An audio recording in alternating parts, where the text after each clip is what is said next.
Get ready to go.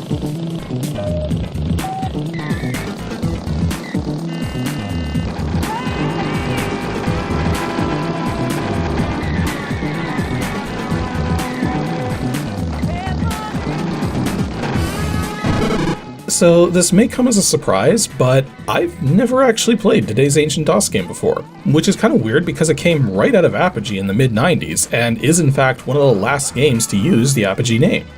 That game being an overhead racing game by the name of Death Rally. Yeah, overhead racing game. At a time when practically every racing game out there had transitioned to a first or third person view. Let's say for Grand Theft Auto, but that one's technically not a racing game. The point though is that racing from an overhead perspective has some severe limitations in that you can't really see what's ahead of you all that well, and that using clockwise and counterclockwise turning controls can get confusing depending on the angle that you're facing, since if your vehicle's pointing downward, suddenly pressing left makes you visually turn right and right makes you turn left. Now, given those pretenses, you would think Death Rally would end up being a subpar game, but it's actually not that bad. It's not amazing, but it does a lot of things right, and most of the issues with it don't really come into play as long as you're playing exceptionally well. However, if you're not playing exceptionally well, that's when the game can start getting on your nerves, sometimes to the point where it's better to just start over from the beginning rather than trying to salvage a run that's gone off the rails.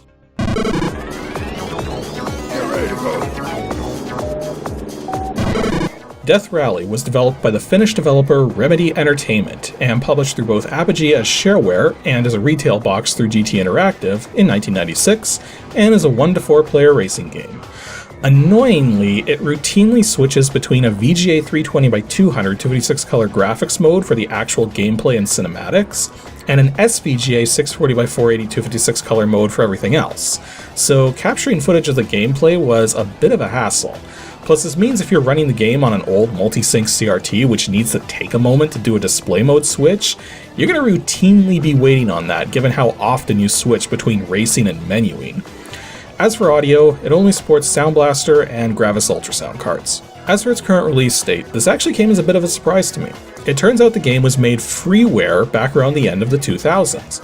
But not just as emulation through DOSBox, rather instead, the freeware version is a port using SDL, properly converting the game into a Windows native executable format.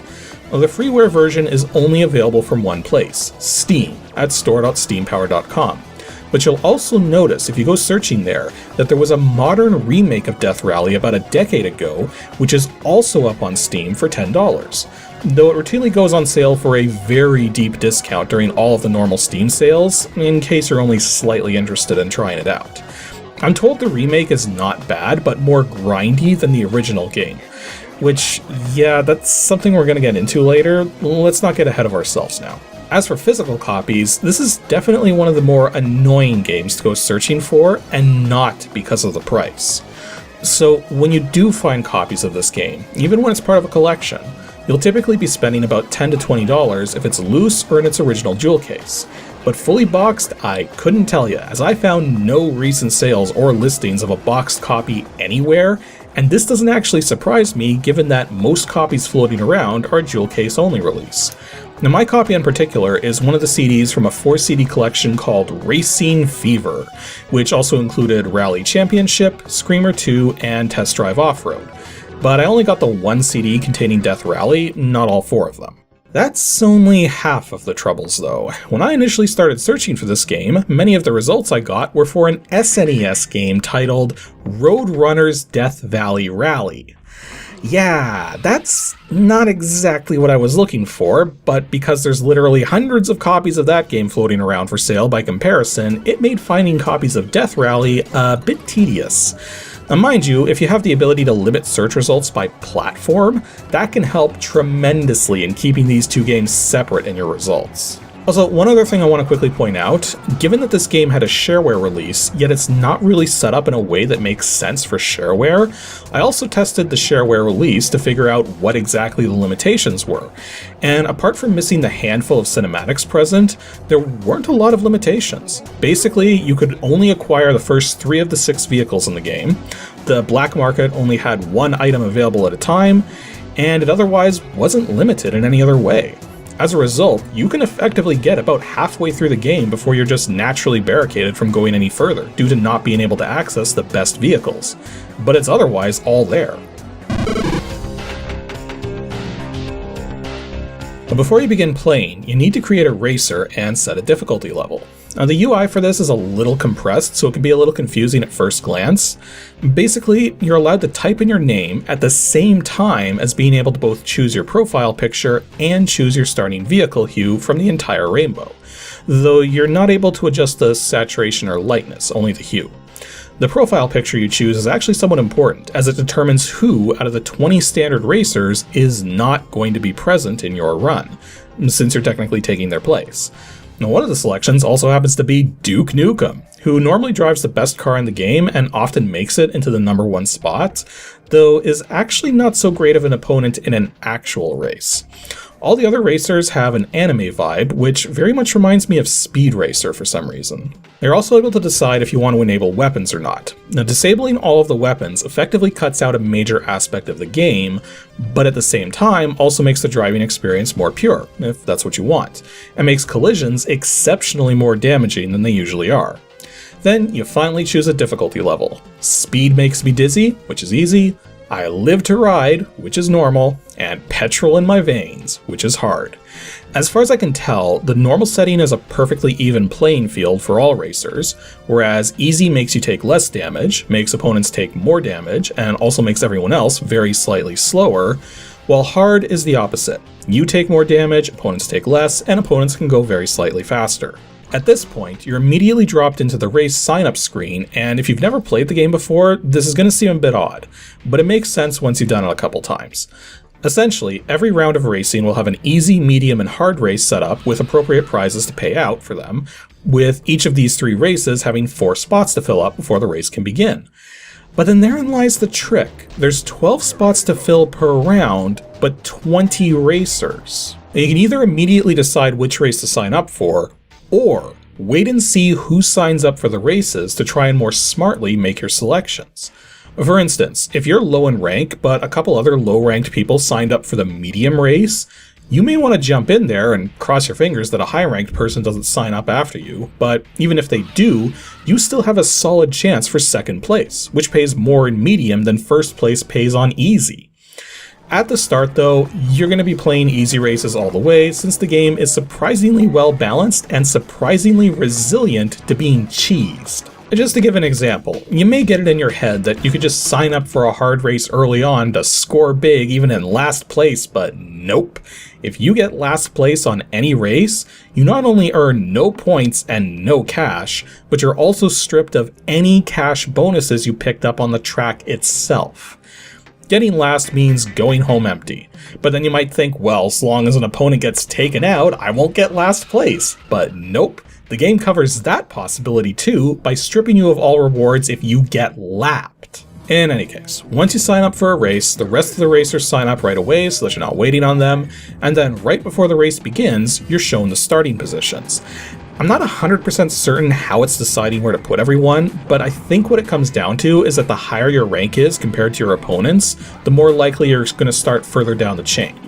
Then, after a quick transition, the race begins. So the actual racing mechanics are about as you would expect. You have an accelerator, brakes, controls for turning clockwise or counterclockwise, as well as buttons to use your turbo, fire your machine guns, drop landmines if you have them, as well as a button to honk the horn, which doesn't really amount to much, at least as far as I can tell. The goal of each race is to either complete 4, 5, or 6 laps, depending on if it's an easy, medium, or hard race, or to eliminate all of your opponents, in which case the race will end almost immediately following. As you race around the track, you're going to spot power-ups randomly showing up, which stick around for a decent amount of time, thus if you miss them on the first pass, you might be able to grab them on the next lap. There's power-ups to give you extra boost power, which very slowly regenerates on its own, extra ammo for your machine guns, small amounts of repairs, extra bonus cash so long as you don't finish last or lapped, as well as a mushroom, which lets you trip out and make seeing what you're doing surprisingly difficult.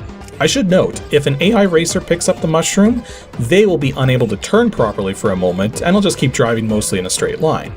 There's also super power-ups, a 20% repair wrench, and a giant sack of money, but these only appear once in a while and have fixed positions on every track, which are often risky to go for or slightly out of the way.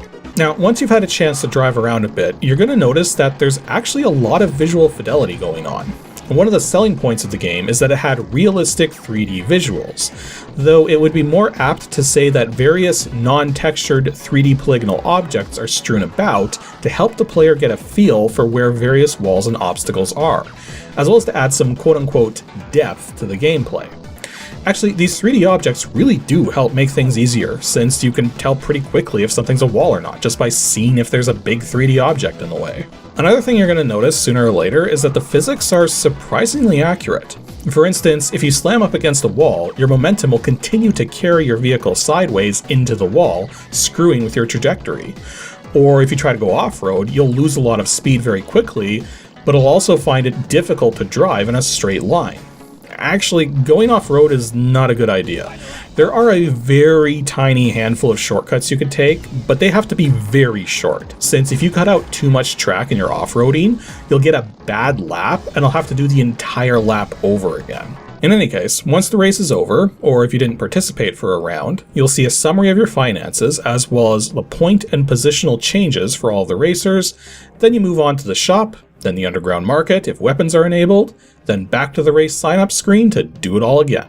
In the shop, you're able to upgrade your car and repair damage, as well as purchase all new vehicles. And keeping in mind that there is a buyback for your current vehicle, so you don't need to have the total amount of cash indicated, and if you're unsure if you have enough based on what you think your vehicle will sell for, you can always just try to buy the next car up, and you'll be told exactly how much you're short by. I should point out too that the cost of repairs and upgrades is based on the car you have, thus these things get a lot more expensive with the better cars. Engine upgrades are obvious, they make you go faster. Tire upgrades let you corner more sharply and with less drift, while armor upgrades significantly reduce how much damage you take, allowing you to last longer on the road, but also reducing how much money you're going to burn on repairs. Following this is the underground market. Now the specials you can purchase here are only good for the next race and are meant to help give you an edge, though I find they're not worth the cash most of the time. Mines can be laid behind you to trip up opponents and deal massive damage, spikes attached to the front of your car and let you do a lot more damage with front impacts, rocket fuel makes your boosts a little faster, but you take damage while boosting, and sabotage causes whoever the highest ranked person in a race is, not counting yourself, to start with a chunk of damage taken, thus making them easier to take out. You can also take out loans from the loan shark, but only after you've acquired a vehicle better than the worst vehicle, and by that point, loans almost don't make any sense to go for unless you've really screwed yourself badly. You'll also occasionally get a side mission prior to starting a race. There's two kinds of side missions, either to ensure a particular opponent in a race does not cross the finish line, or to do a drug run, picking up a pack of drugs hidden somewhere on the track, and then being absolutely certain to come in first place so that you can hand the drugs off before anyone notices. Now, clearing these side missions gets you extra cash, but you can decline them if you don't think you'll succeed at them, since if you accept a mission and fail it, you'll lose some of your stashed cash following. Though you're never told exactly how much was taken away. Though if you make sure to keep an eye on your money before you clear the failure message from the screen, you can watch it happen. There's other bonuses you can get too. Anytime you win a third race in a row, clear a race with virtually no damage, though you're allowed a 1 or 2% leeway with this one, or if you clear a race by being the only vehicle not turned into a smoldering pile of ash, you'll get additional bonuses, and these bonuses are not affected by whether you were racing on an easy, medium, or hard course. In fact, taking advantage of these bonuses is something you're probably going to end up doing during the middle third of a run through this game. See, even though this game does do a ton of things right and is surprisingly playable despite its nature, there's some hiccups after you get about a third of the way into the game. One of which is that the cost to perform repairs starts to outpace your winnings, to the point where if a race goes badly, coming in first just means you're about even to where you were, and coming anywhere less than first is going to set you back. Because of this, during the middle part of a run, it's often better to take easy races and either annihilate your opponents to get that bonus, or get so far ahead right at the start that your opponents never catch up, and thus you can just drive the race clean and get the 0 damage bonus. keeping in mind that no one racer ever has enough machine gun ammo to take out another with a full stock. So winning by annihilation requires you to either invest in landmines and or spikes, stay close but not too close as the AI is more aggressive to each other the closer you are to an AI driver, or to luck out with ammo power-ups on the track. Eventually though, you get to the final third of a run where you have the best car, all of the upgrades, and now you just need to earn enough points to hit first place so that you can race against the adversary in a 9-lap run around the arena. But that's kind of the problem, is that when I got to this point, I was still about 150 points behind, meaning at best, I was going to need to get first place and about 15 hard races to get to that point. Yeah, the last third of a run is basically a boring grind for points. Though when you do finally get to take on the adversary, you're going to notice the race against them is rigged. The adversary starts out the same speed as you, but as they complete laps, their vehicle starts getting faster and faster. I found there's two effective ways to win this race, but they're both tough to pull off. The first is to go for damage. Now this takes a lot more than just a full load of machine gun ammo, so loading up spikes and landmines and trying to go for head-on collisions by driving the wrong way and using mines for extra damage is the only way to reliably win in this manner. The other trick is more insidious. Since the adversary starts the same speed as you, use rocket fuel to boost way ahead as soon as possible and race as clean as you can while perfectly lining yourself up when you see the adversary's headlights so that you can nail them with a mine. Do this right and you should have just enough mines and boost power to win the race legitimately. Now, if you fail the race against the adversary, the other races still go on as normal and the other racers get points. But so long as you're still in the number one spot without sharing with another racer, you can just challenge the adversary again. Though quite frankly, it's better to just quick save as soon as this final race opens up so that you don't have to worry about that. Here's a fun little bug I found out by accident. If you get up to the point of facing the adversary, but then chicken out of the race results are generated based on the previous races which were held, meaning you can actually end up scoring points based on your prior race. It's completely random what position you're generated to be in, just as it is with all races which aren't actually performed on screen. And quite frankly, since it isn't possible to perform this bug until right before the end of the game, it doesn't really have any practical uses. It's just a really weird one to have run into. Overall, Death Rally is a fun racing game, but it overstays its welcome something fierce. The first third is pure racing goodness. The second third has you strapped for cash because the repair costs are misbalanced despite everything else being exceptionally well balanced. And then the final third is a grind for points. The funny thing though is that none of that matters if you're a pro at this game, since if you win your way through everything and rarely come in third or fourth, the repair cost thing is barely going to be a factor, and by the time you get fully souped up, you won't be many points away from the top of the charts. To that end, this game's definitely worth trying out at least once if you enjoy racing games, but do expect to be very much done with it by the time you actually beat this thing. Strangely, this is one of those rare cases of a game which does not run well in DOSBox with a fixed cycles count. Now, not only will the frame rate be inconsistent, but you'll also get weird palette glitches in the cutscenes, since the cutscenes are doing some crazy things with the palette in order to be stored in as little space as they are. Thus, you must set cycles to either auto or max in order for this game to play right. Other than that, everything else should work as expected, though I didn't test out the joystick controls because you need some extreme precision to stay on the road in this thing, and thus giving light taps to the keyboard controls works way better compared to trying to finagle an analog stick. Anywho, that'll be all for today's episode of Ancient DOS Games. Gonna be doing another review next, episode 303, debuting 2 Saturdays from now on August 27th. And because I need some time to focus on something else for a little, I'm going to be covering a simple text mode RPG battle engine game.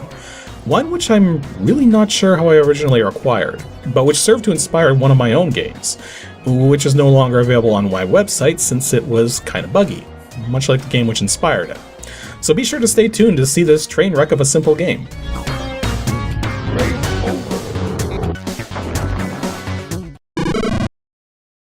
Thanks for watching, everyone, and extra special thanks to all the folks shown here supporting me on Patreon. If you'd like to support the show directly and see your name here as well, head on over to patreon.com/KASICK.